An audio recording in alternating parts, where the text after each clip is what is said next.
Helmut Marko called it a revolution.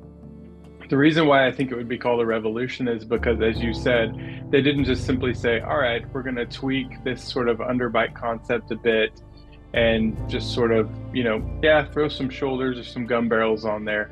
No, they added a duct behind the driver's head. They added a shark inlet, right, which is completely different. They modified the floor edge wing. And on top of that, the nose itself, where we thought that potentially there might just be a vanity cover on the front, is actually the nose. So as a design engineer, when I'm looking at all the different variables of a design that I want to put into my solution to give me the best performing car over a wide range of different tracks, there's probably more variables than you can count that you can change and optimize. And some variables might be better than others, which means you do kind of a sensitivity analysis in your design, which says that if I change this variable, what is, the impact to my final solution, and how sensitive is it to incremental changes in that variable.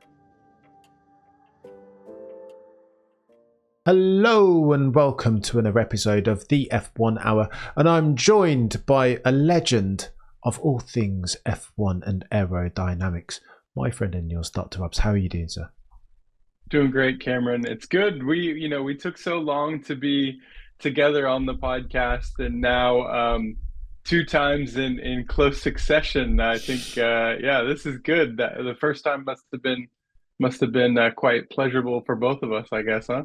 Mate, just like buses, when one doesn't come for ages, then all of a sudden two come along at once, Dr. Obbs. But Dr. Obbs, where would I be and my subscribers be but for your knowledge in trying to translate all these very crazy aero things and design for, like, because I don't know, Dr. Obbs. It's they're speaking a different language. But very quickly, how did you react to the 3 days of testing? What were your takeaways initially before we break down some cars individually?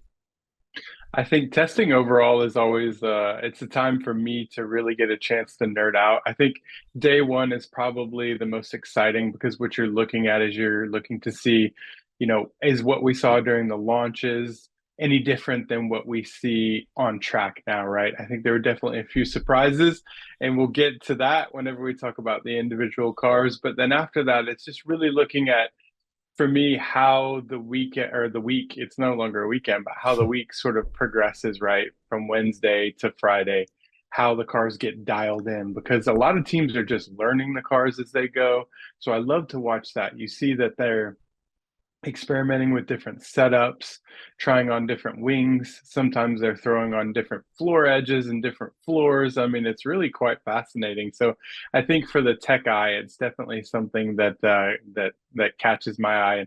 And I was thrilled by it. I mean, honestly, it was 3 days worth of just solid end-to-end action. I mean, we had drain covers flying off again. We had performance up and down the grid, and then at the end of it, we had all this speculation on who's running what fuel levels and what engine settings. So nothing really changes from one year to the next. It is really hard to get to the underlying narrative, isn't it, Dr. Obbs? You can kind of only, I suppose the headline for F1 diehards is reserve judgment until next week in quali, right? But I can't help myself, Dr. Obbs. I want to understand the whys and try and extrapolate that into a forward and accurate, forward-focused forecast. So let's talk about Red Bull, Dr. Obbs, because there's a couple of things that I saw. It differed ever so slightly to the render that we got on the livery reveal. But what stuck out to me, Dr. Obbs, is that the car itself wasn't an evolution as advertised. It was a revolution. Adrian Newey's kicking on massively here, absolutely not resting on his laurels at all, which is a risk. But what's he done for your fluid fluid mechanics aero eye even? So from my side, I think something that we talked about last time when I was on the podcast with you, Cameron, was whether or not Red Bull was going to have a horizontal inlet in addition to the vertical inlet that they showed during the launch. And the answer is Yes, they also have a horizontal inlet. Come to find out, they call this the shark inlet. That's a bit of inside information that the team uses. So they call it the shark inlet. And it really does look like a shark. You know, you have a bit of a blunt nose on the forward edge.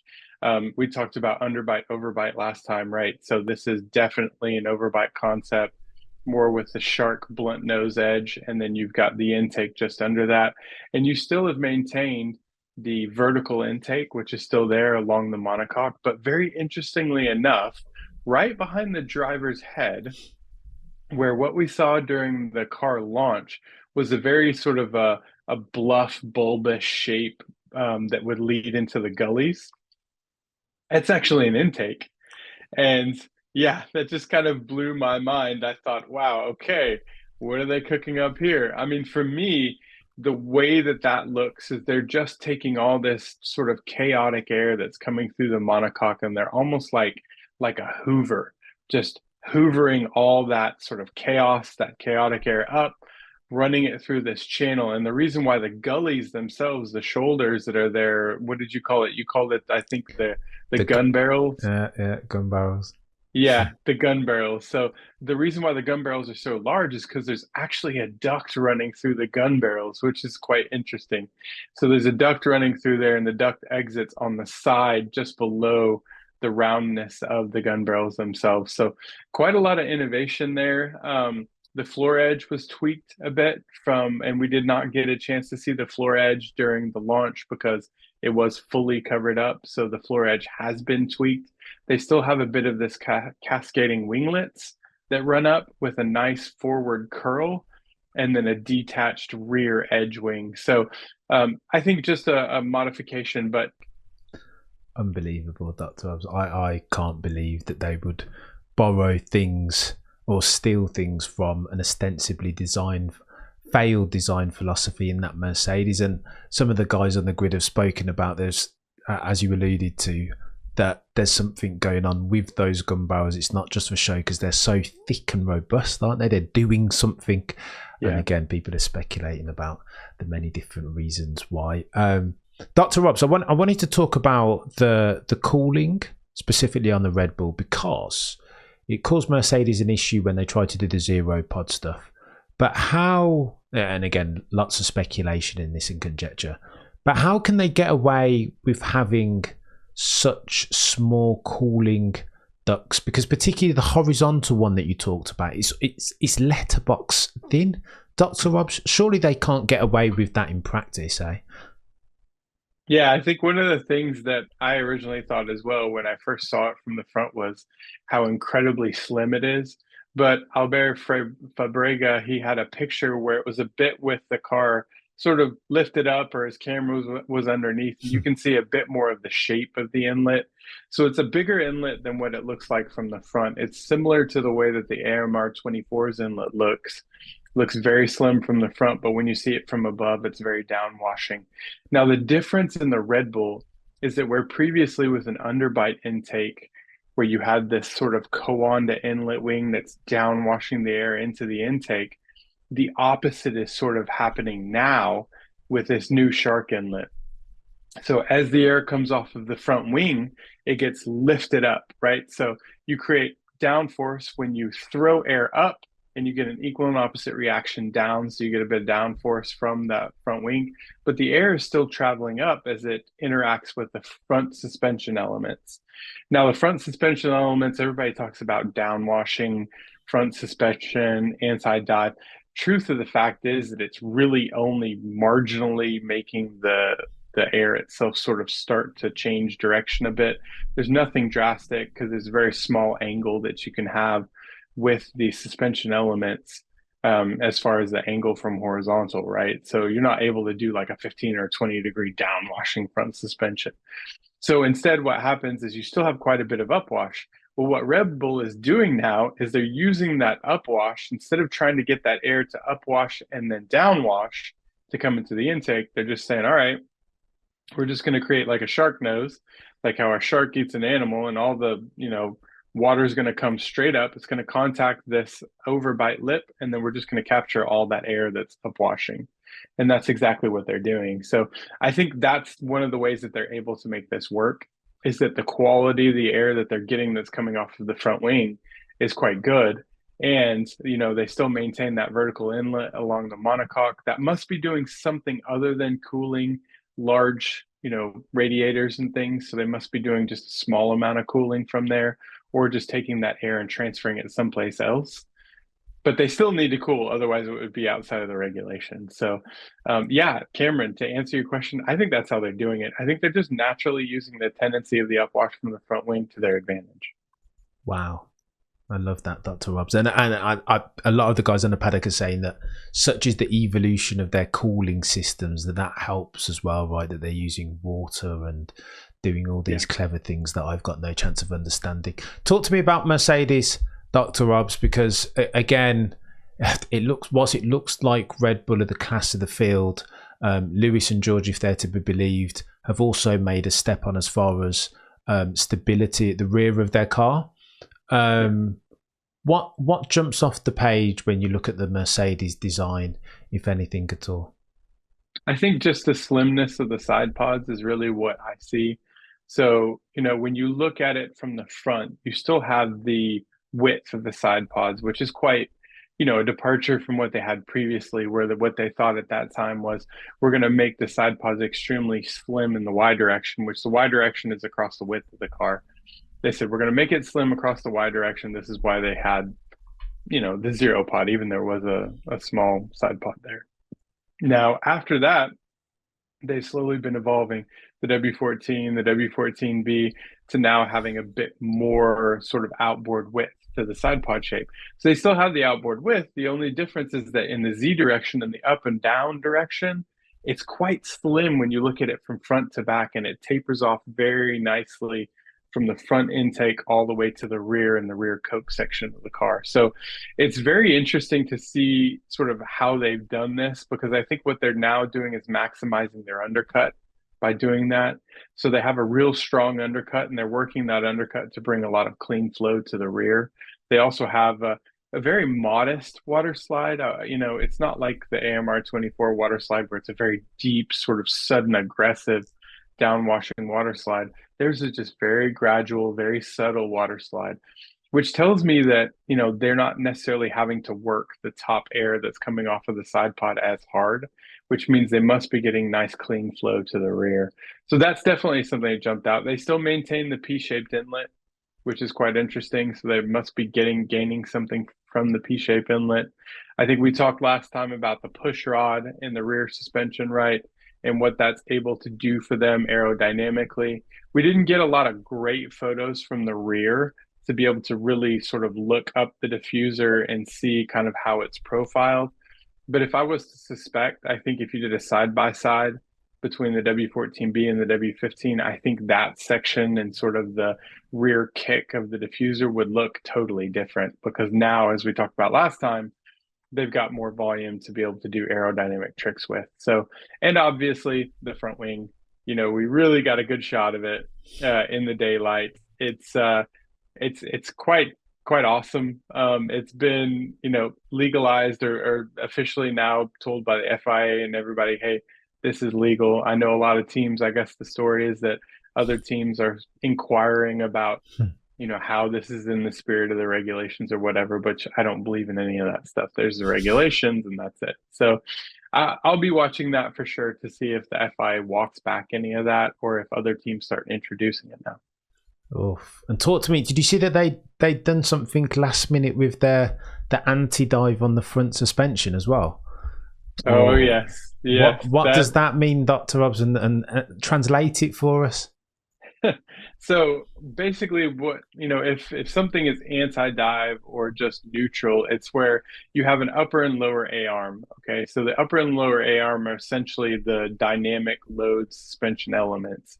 And these elements are either at the same height in the Z direction, or they're sort of staggered. Now, when it staggers down at an angle looking from front to back, this is called an anti-dive.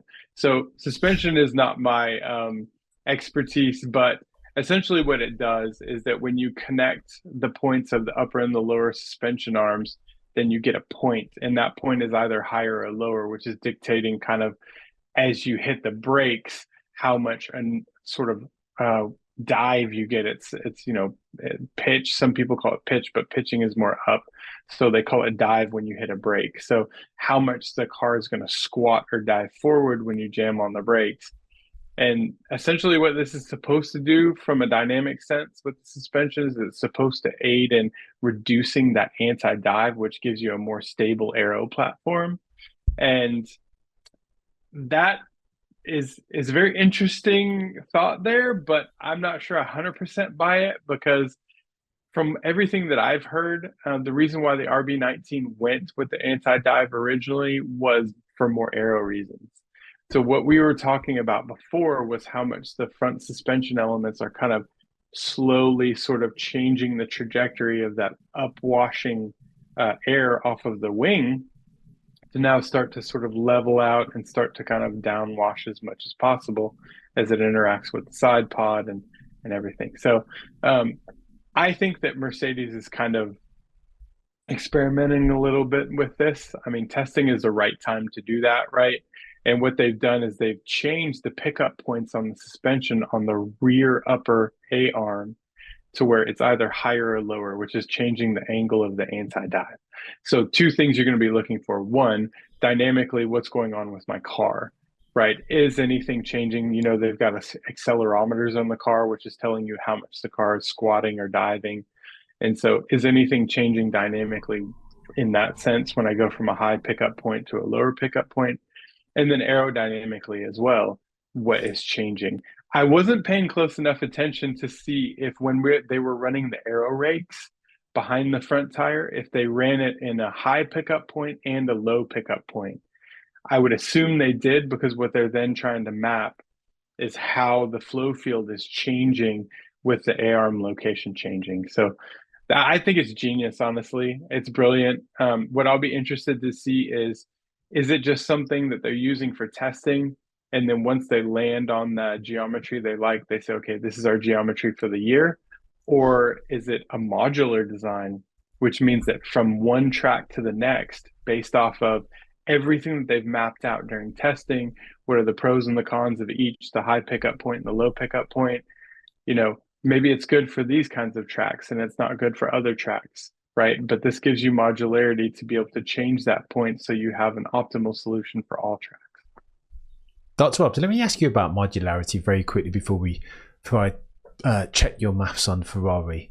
When I see them tinkering at this stage with these fairly fundamental bits of the car, it doesn't fill me with confidence as a Mercedes fan, because I'm thinking surely at this stage with CFD, wind tunnel, you should have a fairly a decent inkling as to what design philosophy tree you should be barking up, right, as far as the anti-dive suspension, the pods and the inlets, whatever.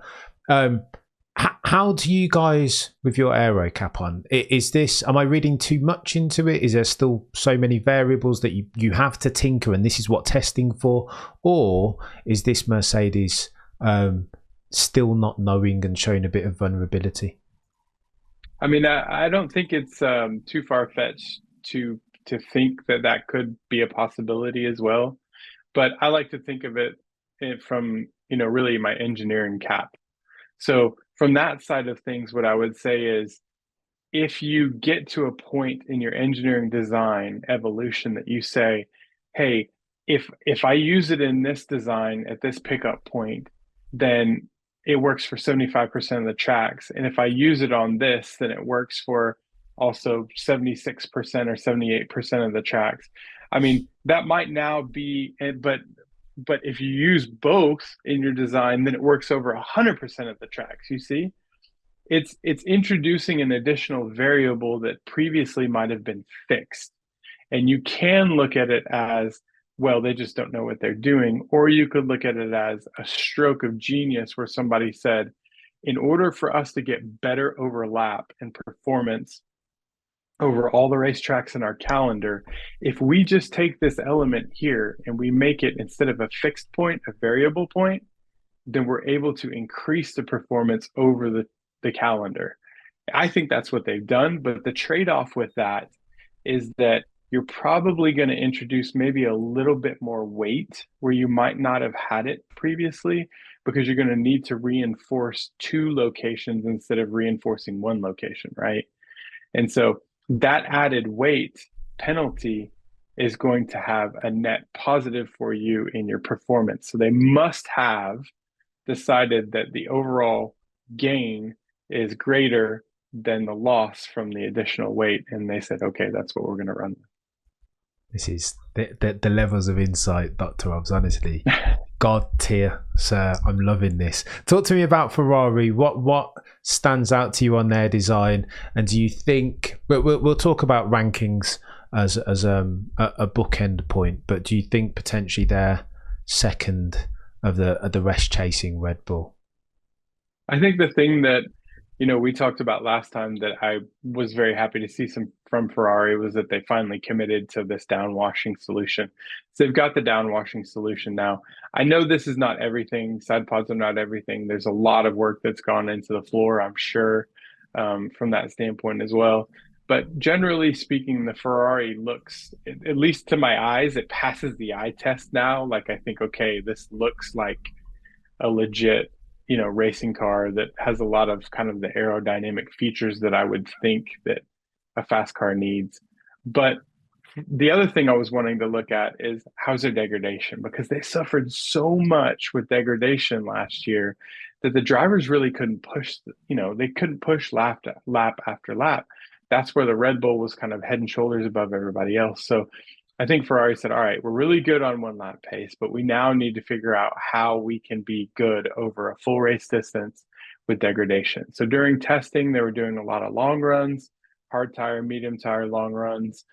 And the degradation looked really good, actually. It looked much improved. And I think, depending on whether or not you want to believe members of the Italian media or not, um, feedback that's coming out of the Italian media was that yes, the team's very happy with, and this has been a marked sort of step change in durability, of the tires themselves, and how much they're able to use the tires during a race distance. So I think that could be a game changer for them if now, you got Leclerc and Sainz that are actually able to push during a full race distance and they're not suffering such bad degradation. And if they still maintain their single lap pace, which, again, we can't see fuel loads, we can't see engine maps, engine settings, or how much they're using their hybrid deployment or any of that stuff. But it still looked fast. I mean, they're not putting up Haas numbers, so something has still been maintained that allows them to still be fast over a single lap. But then the long run pace looks really good. I'm all about that life, Dr. Obbs, and hopefully for millions of watching F1 fans around the world that they can be or present that challenge to Max Verstappen in that Red Bull. But here again, conjecture and speculation. Hey, talk to me about McLaren, Dr. Obbs, because if the one thing that we can read into testing is countenance and body language, both of McLaren's drivers in Oscar and Lando cut forlorn figures, didn't they? They felt their livery launch was one of promise and potential. Optimism was the kind of emotion of the day. If that's true, then testing was the exact opposite, right? What do you make of their car? Yeah, so Bahrain has always been a tough track for McLaren. I think previously, I love running Bahrain on my sim rig. I mean, I do some sim racing just for fun. I think it helps me with my mind to understand the physics of the tracks and then kind of equate that to the aerodynamics that you need. So that helps me in some of my content creation, but also my general sort of understanding. So I love to run the track. Bahrain is a great track, but it has such a heavy braking zone into turn one off of that long straight. And previously in the past, this is where McLaren really struggled. They struggled with braking, and managing brake temps and things like that. So obviously we can't see any of that during this. We don't know how much they're struggling based off of the onboards or based off of the driver feedback with brake temps. But it did look like that they had some reliability issues, right? That they were troubleshooting. I think at one point they were troubleshooting a fuel leak and there's a couple things that were going on. So reliability is always something to think about. Bahrain has never been a good track for them, so I'm not one to just bury them right now, like maybe a lot of other people want to do. But they did have a bit of a, an evolution of their car. I wouldn't, yeah, call it a revolution. I mean, they've now also switched to sort of an underbite concept. Sorry, an overbite concept. They have an overbite concept, and they have a forward wing, which, like we talked about last time, is not like the cis wing that Mercedes had. It's much thinner. So those are the things that jumped out to me immediately. They have a bit of reprofiling of the side pod as well. I believe the floor edge is different. I think they've moved maybe closer a bit to a Red Bull style floor edge as well. So probably the tricks are under the car and we just can't see them yet. But yeah, you're right. I guess body language, sort of, how the team is reacting, the size of the smiles and the after practice, interviews and things like that. None of that looked very positive in my mind. So I'll be very keen to see really what happens in free practices, but not just in Bahrain, but after Bahrain Mm. as well, right? Because there's just something about that track that just doesn't sit well with their car. Wow. And drawing that back nicely to Red Bull as we round third base, Dr. Obbs, that's been its strength, right? That it has this platform that's malleable and works at 100% around 80% of the tracks. And that's, I suppose, the gift of the genius that is Adrian Newey. Dr. Obbs, finally, there's been a lot of speculation and conjecture as to, I think most agree that Red Bull, it looks like, are a step ahead of the rest. But it feels like this is a different in extents and not kinds. Ted Gravitz has said anywhere between 0.3 and 0.8. Alex Albon said 0.6. The Mercedes guys are saying a second. To your eye, Dr. Obbs, and it's difficult, it's a very loaded question, I know. What do you think the delta is between, around Bahrain, of course, between Red Bull and the next best team? I mean, I think it's probably around zero point 0.3, zero point 0.4 seconds, just because when I saw the analysis that Formula One management put out, that FOM put out, it kind of matched very closely sort of what I was thinking in my head as well. I definitely don't think they're a second ahead. Red Bull is notorious though for sandbagging during these testing sessions. So I mean, and they put it into quite a banker time, Max did and on day one, and then you could see with Checo they kind of dialed it back a bit, and even with day three with Max, it looked like they dialed it back a bit as well. The thing just for maybe the casual observer or listener is that teams during these sort of testing sessions, they can change a lot of things. They can change, engine maps, which changes basically the power output that comes from the internal combustion engine.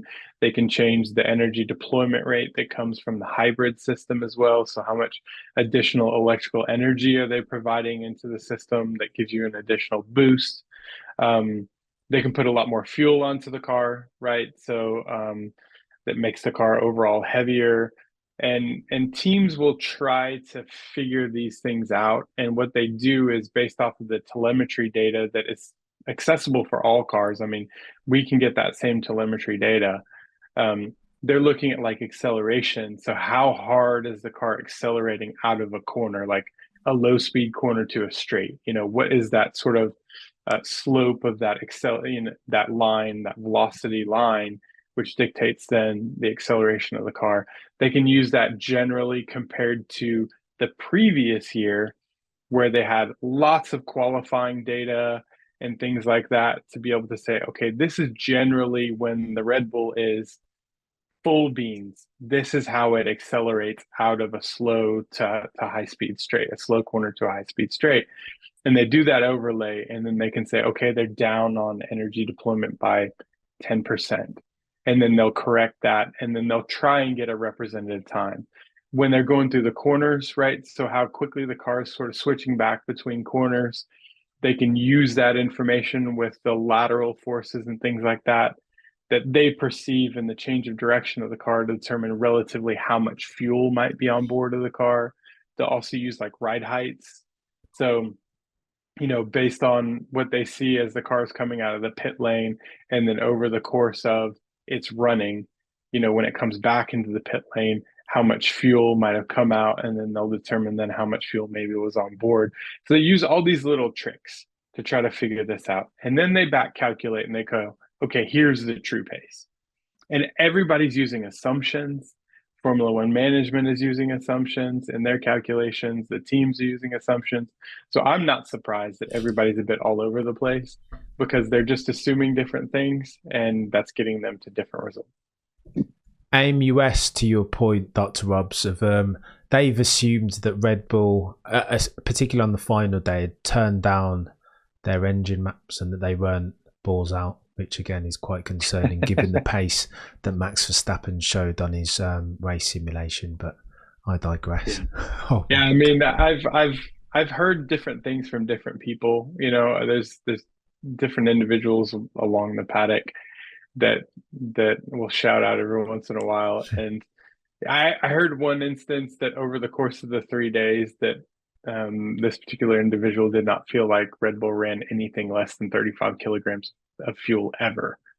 So, I mean, that if that's true, then I think that's quite an interesting statement. But generally speaking, yeah, I mean, on the power output settings and things like that, on the engine power settings on that last day, I think everybody sort of knows what they know, and they're not willing to put that additional energy through the power unit.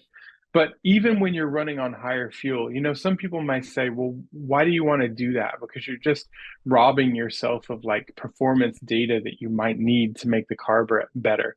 That's not necessarily true, because they're models that they use to determine, how the car should behave, and basically, where the performance is based off of all these variables. So just imagine, like, you've got the skeleton key, you've got the Rosetta Stone, you know exactly the model of your car. And all you're doing is you're going in and you're just adjusting those settings in your model to then predict what the performance should be with 60 kilograms of fuel, right? And then you go run, and then you take the data from all your sensors and you compare it to what your model is telling you. You didn't lose anything. You ran it with 60 kilograms of fuel. You didn't show your hand to anybody, but your model was based off of that fuel load. Your model was based off of that engine map setting. And so you're still gathering a lot of very valuable information. Dr. Obbs, man, when you get into your bag like that, honestly, this stuff should be behind a paywall.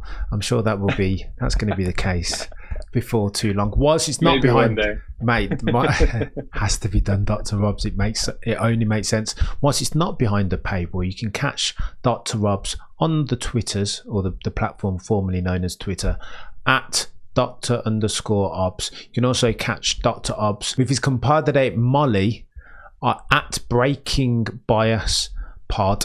So you can catch that on all good podcast platforms. Again, god tier levels of expertise going on. You won't catch that on the internationally syndicated broadcast, at least not just yet, until they sign Dr. Obbs and Molly to a long-term deal. Again, only a matter of time.